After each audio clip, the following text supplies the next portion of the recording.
Olá, sejam bem-vindos mais uma vez às lives pela TV Galáctica, a quem eu agradeço muito, Wagner Dorim, Karen Rodrigues, pelo horário que foi disposto para mim.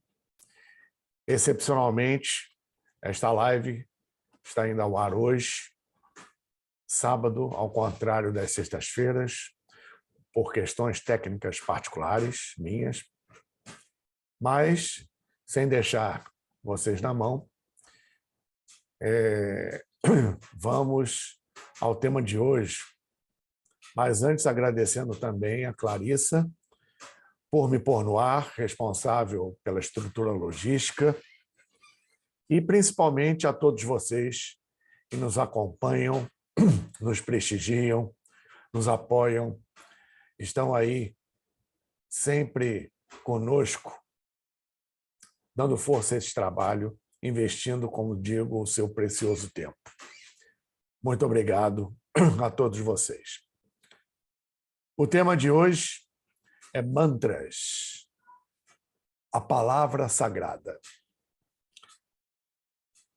A máxima chinesa antiga de um provérbio de autor desconhecido, como todos conhecem, como todos sabem, diz que existem três coisas que não voltam atrás, que é a flecha lançada, a oportunidade perdida e a palavra proferida, a palavra dita. Isso feito, não tem volta. Então, a palavra é um poderoso instrumento de autorrealização e de realização. Aí vale outra máxima: a palavra é de prata e o silêncio é de ouro. Quanto mais encontramos na prática diária, na observância de seus princípios, né, a importância da palavra, mais quieto ficamos. Não proferimos palavras ao léu, palavras em vão. Não gastamos a energia do nosso chakra laríngeo, energia preciosa, para jogar a conversa fora. Tá?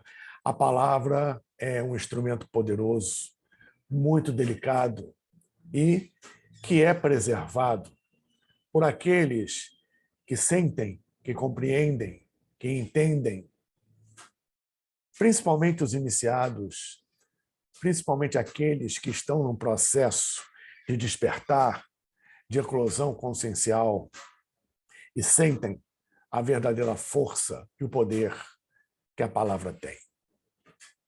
Que a ação do chakra laríngeo, ainda mais com a subida da energia Kundalini, aparece, transborda em nossas vidas. E temos como outra tríade nesse processo evolutivo: os pensamentos, palavras e ações. Por isso, cada palavra pode ser um mantra de força positiva ou de força negativa. É som, é frequência vibracional, sutil ou densa, que vai atrair vibrações semelhantes, sutis e densas para a nossa aura, para o nosso entorno, para a nossa consciência. Como diz, hoje eu estou com bastante citação, né? Como diz uma frase antiga, indiana, milenar, não somos responsáveis pelos pensamentos que chegam à nossa mente, mas somos totalmente responsáveis em mantê-los ali ou não e alimentá-los, se for o caso. E o que é a palavra? O que é um mantra? É a materialização do pensamento. A materialização do pensamento e a materialização da palavra é a ação. Às vezes nem passa pela palavra, mas A ação também faz parte da ideia que pode se manifestar pela palavra e principalmente pelo mantra. Como estamos no plano físico, precisamos de atitude, precisamos de ação. E a ação pode ser feita também pela palavra, na expressão da ideia do pensamento. Tudo passa aqui primeiro. Qualquer coisa que você se propuser a fazer, ou até mesmo falar, tenha cuidado, porque uma vez expresso não tem volta. E tudo sai daqui da mente. Toda magia, entre aspas, é mental. O universo é mental. Então, a palavra, como já foi comprovada cientificamente pelo doutor saudoso Masaru Emoto, na experiência com a água como grande absorvente de energia, concentradora de energia, a água como grande catalisador, acelerando reações. Ela absorve e retém as vibrações, sejam elas de qualquer frequência, densas ou sutis. Lembram dessa experiência? Quem não teve contato com isso ainda, pesquise. Água, não só a água, mas principalmente a água, exposta a vibrações, exposta a sons, exposta a palavras, a cânticos, a discursos positivos, de altíssimo astral, de alta energia, de alta vibração, ela fica impregnada. Da mesma forma, músicas densas, palavras pesadas, duras, xingamentos, frequência de raiva, de ódio, de rancor, proferidas naquela água, aquela água absorve essas vibrações e quando ela é congelada, vemos nos seus cristais de gelo formações geométricas de geometria sagrada lindíssimas, parecidas com as estruturas de flocos de neve, formando grandes mandalas, lindíssimas mandalas, no gelo da água que ficou submetida à ação positiva de sons da palavra, de mantras. E, ao contrário, a água exposta a palavras negativas, de baixa frequência, elas não formam os cristais de gelo harmônicos, ficam escuros, densos, deformados. Imagine, então, quando estamos expostos a sons de alta frequência, a palavra incentivadora, positiva, de frequência alta, o que esta palavra, o que este som, o que esta vibração não faz com a água do nosso corpo. Somos 70% de água no nosso organismo biológico. As células estão impregnadas de água, os neurônios impregnados de água. 70%, repito, do nosso corpo contém água. E quando proferimos palavras de baixo calão, quando proferimos palavras ao léu sem objetivo construtivo, edificante, quando proferimos palavras ou somos expostos, desde que a nossa mente se abra e permita, a palavras, a sons de baixa frequência, o que essa baixa frequência fará com a água do nosso corpo? A água do nosso corpo apresentará uma estrutura de acordo com essa frequência, sendo ela positiva ou negativa, alta ou densa.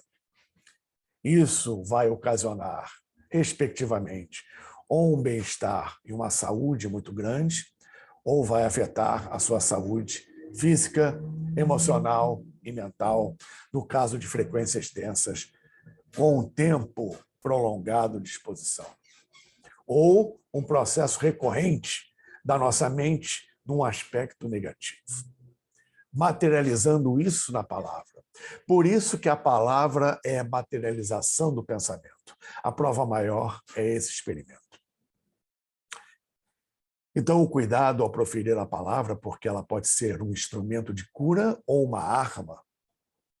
Isso, no meio ocultista, no meio espiritualista, no meio energético, metafísico, é uma verdade absoluta. Frequências vibracionais e suas afinidades respectivas. E o que é um mantra? O mantra, ele tem uma diferença na palavra porque ele, por si só, já é uma estrutura que tem uma frequência vibracional específica.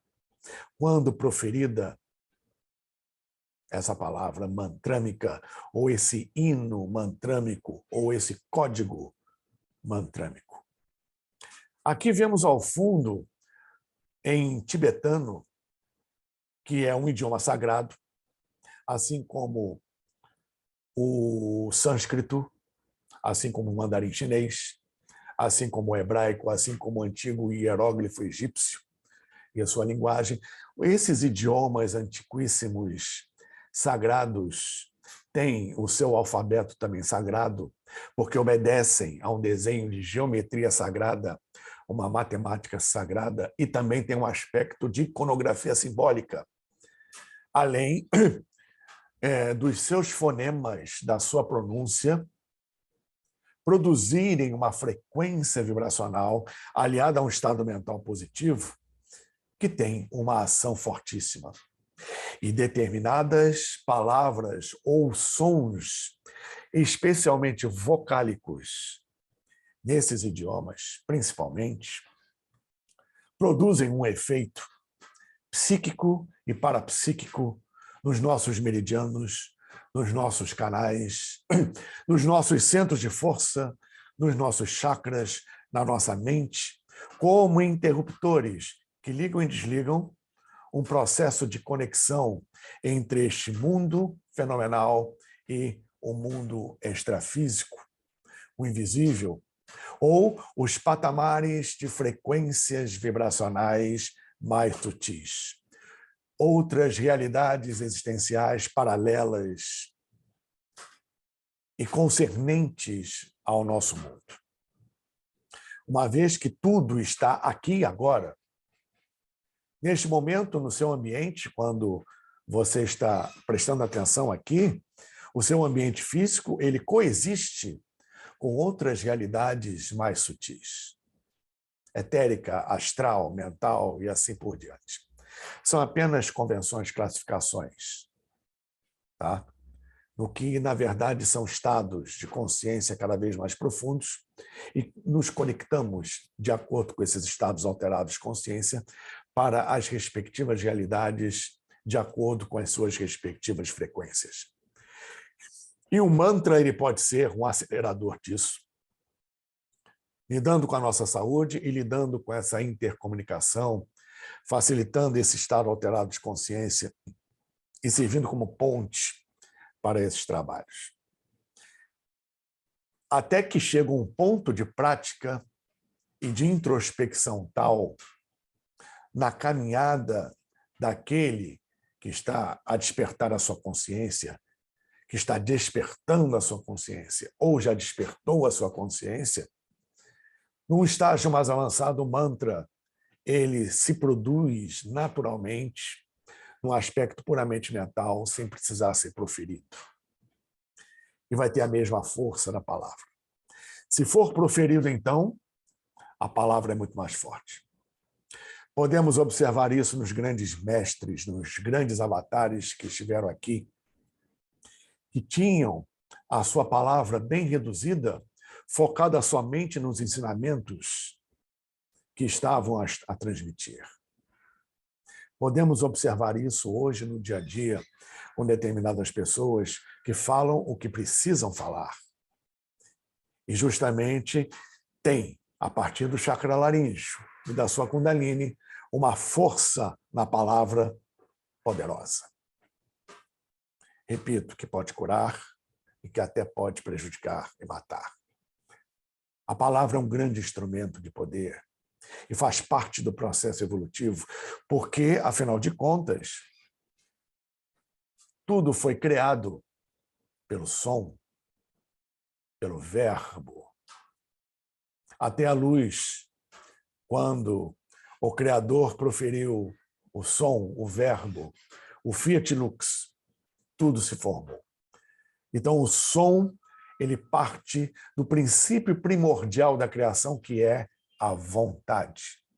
E como somos seres co-criadores, pela vontade, fazemos tudo aquilo que precisamos fazer e muitas vezes sem limitações, porque essa vontade não nos limita, muito pelo contrário, ela quebra paradigmas e quebra limites. E dentro disso, a força da palavra aparece. Então, como a palavra é uma materialização de um poder mental, obedece a princípios dentro da anatomia oculta que fazem com que o mantra, ele que já forte por si só, seja emanado com uma força maior ainda, com uma ação efetiva. Existem várias escolas de acordo justamente com essas culturas respectivas e idiomas, mas que têm a mesma força, têm o mesmo poder dentro dos seus princípios ocultos, esotéricos, espirituais, metafísicos, que fazem parte da fisiologia humana, obedecendo justamente essa rede de meridianos e rede de canais, não somente físicos, que nós temos. E isso não tem nada a ver com espiritualidade, embora esteja linkado à espiritualidade. Isso faz parte da fisiologia humana. Então, o mantra aqui, o Om Mani Padme Hum, que significa eu sou a joia do lótus, tá? Significa, dentre outras coisas, ciclo de nascimento, duração da vida, ação na vida, morte e renascimento. O ciclo do samsara. O ciclo da evolução até que o samsara seja quebrado. O Om Mani Padme Hum é até hoje entoado por grandes iniciados, por grandes lamas, no sentido evolutivo, dentro da sua prática específica. Um mantra que foi entoado muito pelo Buda. Um mantra que é uma palavra sagrada por excelência. Porque existem vários tipos de mantras, basicamente dois. Aqueles que dependem da ação da nossa vontade e da nossa mente para ter uma eficiência e uma ação muito mais profunda. E existem aqueles que, independente da nossa vontade, independente da nossa ação, principalmente mental, vão funcionar do mesmo jeito. São mantras sagrados, passados em círculos de iniciação de boca para o ouvido, com raríssimas exceções. Mantra Om, o mantra Aum, o mantra Ra, egípcio, o Om Mani Padme Hum, o mantra do Buda, Om Muni Muni Mahamuni Shakyamuni Soha. E outros mantras, como o mantra da compaixão, Om Taritu Tariture Swaha, Om Gate Gate Paragate Parasamgate Soha. Existem esses mantras, embora sejam sagrados, porque funcionam independente da vontade, como também o Gayatri Mantra e o mantra de Shiva, Om Namah Shivaya, além de outros, e os bhajans para a purificação dos chakras. E temos a correspondência egípcia disso com os sons vocálicos, principalmente entoados da grande pirâmide de Kelps. Esses mantras são exceções, são sagrados, mas a grande maioria conhece, são bem divulgados. Mas existem mantras que são naturalmente, dentro da classificação que eu coloquei aqui, ocultos, e que têm uma ação muito poderosa e é preciso um preparo não somente físico, energético, mas de conhecimento para serem entoados e aplicados com objetivos muito fortes. Na Kabbalah, por exemplo, existem os Hashem, que em hebraico significa aproximadamente palavra sagrada. Os 72 nomes de Deus, por exemplo, têm os seus nomes divulgados, mas existem os mantras específicos para cada um, além dos cânticos dos 72 sopros de Elohim, que são processos iniciáticos para estágios mais avançados de intercâmbio cósmico com outras realidades e abrir canais que normalmente no ser humano comum não são abertos, especialmente nos circuitos intracranianos de meridianos e pontos de força. Isso tem ação sobre os chakras, e nós temos, em verdade, aproximadamente 11.000 pontos de força, com 7 chakras principais. Mas, por exemplo, existe o chakra da nuca, os chakras temporais, os chakras auditivos, os chakras pulmonares, os chakras dos omoplatas, os chakras na altura das adrenais. Existem outros chakras que o ser humano comum normalmente não conhece ou não são trabalhados porque fazem parte de um processo mais avançado. E são ativados por sons vocálicos da escola egípcia, por exemplo, antiga, por chamados bhajans, para limpeza, purificação e ascensão dos chakras, cada um com o seu bija, por exemplo. Uma diferença entre mantra e bija: o mantra ele pode ser um som, pode ser um cântico, com N objetivos. O bija é o som natural de algo. Então, existe o bija do elemento terra, o bija do elemento ar, o bija do elemento água, o bija do elemento fogo, o bija do éter, o bija dos chakras. Tudo da natureza tem um som energético original ligado à sua assinatura vibracional. Isso é um bija, que, por exemplo, os lamas tibetanos sabem explorar muito bem em seus cânticos.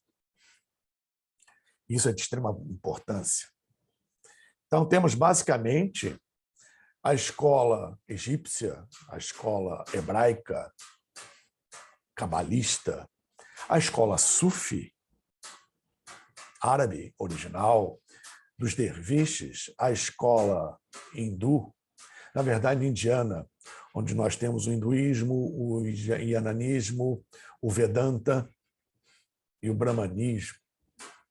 Temos o budismo, de uma forma geral, especialmente o budismo tibetano, ou o original antes do budismo no Tibete, dos Gelupas, seus processos mantrânicos, assim como a sabedoria milenar chinesa do Tao, se estendendo para o Japão. Por que citando esses especificamente? Por quê? Existe um processo muito interessante. É um exemplo que eu sempre dou. Você vai utilizar a palavra para vibrar um ambiente. É um exemplo. Então, você, falando português, ou falando inglês, ou falando alemão, ou falando italiano, francês, espanhol, russo, não interessa. Ou qualquer outra língua oriental, ou chinês atual, ou Yiddish em Israel, ou árabe coloquial, ou japonês, enfim, que se usa atualmente, né? Aí você, em português, por exemplo, vai se concentrar, vibrar o ambiente e vai entoar: faça-se a luz nesse ambiente. Vai ter resultado? Vai. Mas esse resultado vai depender muito mais do seu esforço mental, das suas vibrações, das suas emanações fluídicas, da sua intercomunicação com o cosmos e com a sua egrégora do que pela ação da sua palavra. Vai ser mais a ação da sua vontade do que pela ação do mantra. Porque a língua portuguesa, como qualquer outro idioma falado hoje em dia, primeiramente não tem um aspecto sagrado principal, como elemento principal. Segundo, a força fonética não é tão grande. E terceiro, não é tão grande porque a egrégora formada por elementos que falam a língua portuguesa tem muito pouco tempo. Porque quando você profere uma oração, um pedido, enfim, dentro da sua prece, você está acionando uma egrégora. E vai ser melhor atendido quanto mais antigo for essa egrégora. O que isso quer dizer? Quer dizer que se, em vez de você entoar faça-se a luz, você entoar fiat lux, o efeito vai ser diferente. Porque você está trabalhando numa língua, embora morta, latim, mas que tem uma egrégora poderosa de mais de 2000 anos. Ah, mas eu não vou usar o latim. Eu estou preparado para usar um bem mais antigo, que é bem mais forte, que é o Ra, de uma civilização transmilenar egípcia. Uma egrégora muito mais antiga. E não só isso. Quanto mais você volta no tempo, mais forte é o mantra, porque mais próximo do original ele está. Mais próximo do que aquilo que chegou ao planeta está. Uma coisa é você entoar Arcanjo Miguel, outra coisa é você entoar Mihael. Quanto mais próximo do nome original, mais potente. Embora entoar, evocar Arcanjo Miguel, como qualquer outra figura assim, está valendo, é poderoso do mesmo jeito. Não é preciso ser tão purista, mas saiba que é assim que a coisa funciona. E repito aqui, é preciso ter parcimônia, cuidado, um extremo respeito e solenidade ao lidar com determinados mantras e com nomes sagrados, tipo Arcanjo Miguel, porque está todo mundo falando Arcanjo Miguel aí à torta e à direito, e é um termo sagrado de um ser supremo que deve ser entoado com muito respeito, parcimônia, solenidade, somente nos momentos em que deve ser feito, em que for necessário, com muita força, com muita fé. Porque a palavra, quando ela é extremamente usada, quebra a energia, ela perde a força. E não só por isso. É uma questão, como disse, de solenidade e respeito a um ser excelso, como Mihael. E eu aqui, como numa live anterior já falei, neste momento estou pedindo permissão a ele para proferir o nome para esse esclarecimento. No Antigo Egito, por exemplo, o nome dos deuses, quando era proferido, em poucas ocasiões, era proferido baixinho. Não era proferido aos quatro ventos, gritando, como muita gente faz hoje. Não. Funciona ao contrário. Quanto mais baixinho, do outro lado é mais forte. Aqui funciona como negativo das outras realidades mais sutis. Em termos de frequência vibracional, sonora e cromática. Especialmente essas duas. É preciso estar atento, claro que não é um padrão que eu estou colocando, é um exemplo. Existem várias nuances dentro desse processo. Tá? Então é preciso estar atento para a eficiência. E quando eu disse que a palavra é quebrada, ela perde força. Por isso que as tradições populares e as tradições ocultas, elas sugerem que não se fale nada de seus projetos a ninguém, nem mesmo para a sua própria mãe. Né? Embora a mãe, até mesmo cabalisticamente, seja a exceção das exceções. Porque perde força. Entra areia, causa inveja, enquanto o seu projeto não estiver realizado, quando ainda for só uma ideia ou estiver em desenvolvimento. Bico fechado, não conte nada para ninguém do que você quer fazer e pretende fazer. Se falar, e muita gente não aguenta, tem que falar, sabe-se lá por quê, tem gente que não aguenta ficar em silêncio, quebra. A energia dilui. E você vai ter dificuldade de executar aquele projeto. Isso é praticamente líquido e certo. Quando, muitas vezes, o projeto mingua e não é realizado. Você preserva energeticamente aquilo. Depois que aquilo estiver pronto, funcionando, estabilizado, aí sim, você espalha para todo mundo. Ah, tem uma coisa, não, você está fazendo? Não, não, está pronto, está feito, está funcionando. Isso é uma dica de ouro que numa internet pouca gente dá ou sabe. Né? Ou principalmente dá valor. Hoje em dia se dá valor ao que não se deve dar valor.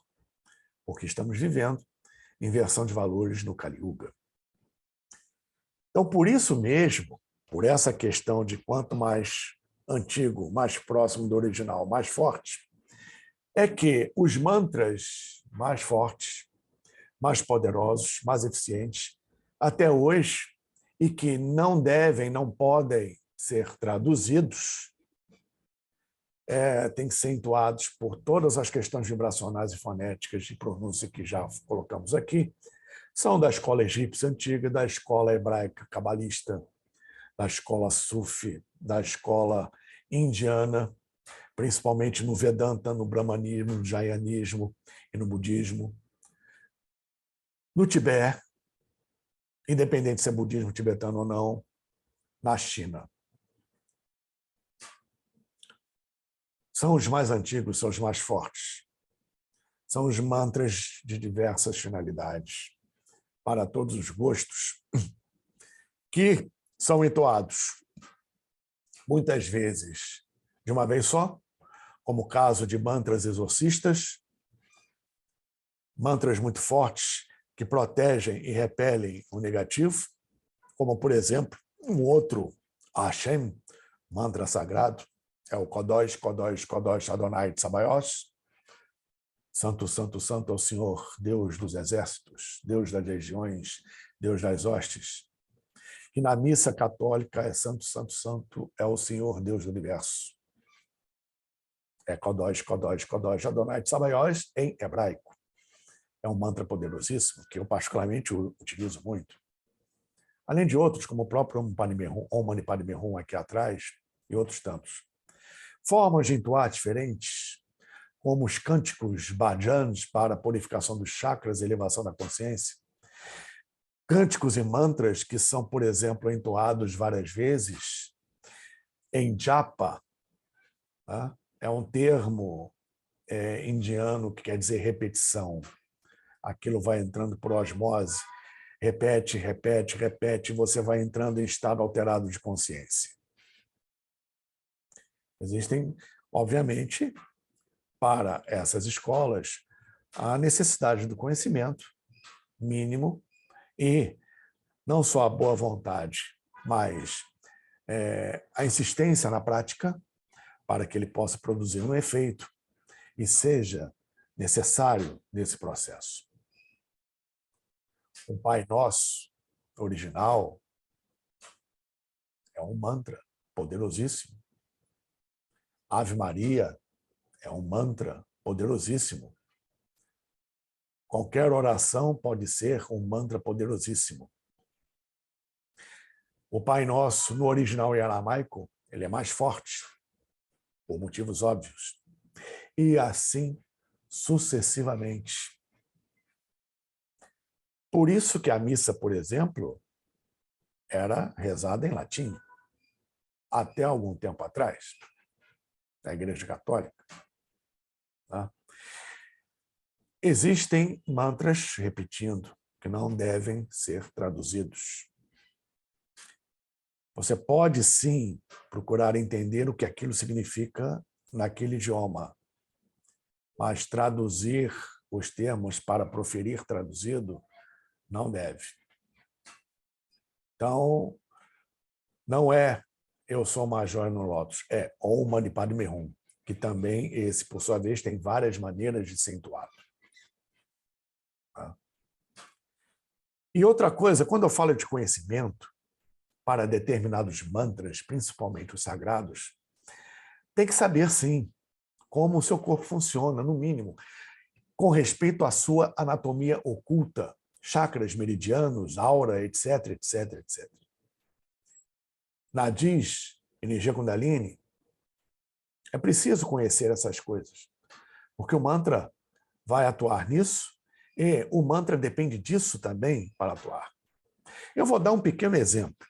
Mantra Om, que a maioria entoa, conhece, respira e Om, entoa o mantra Om.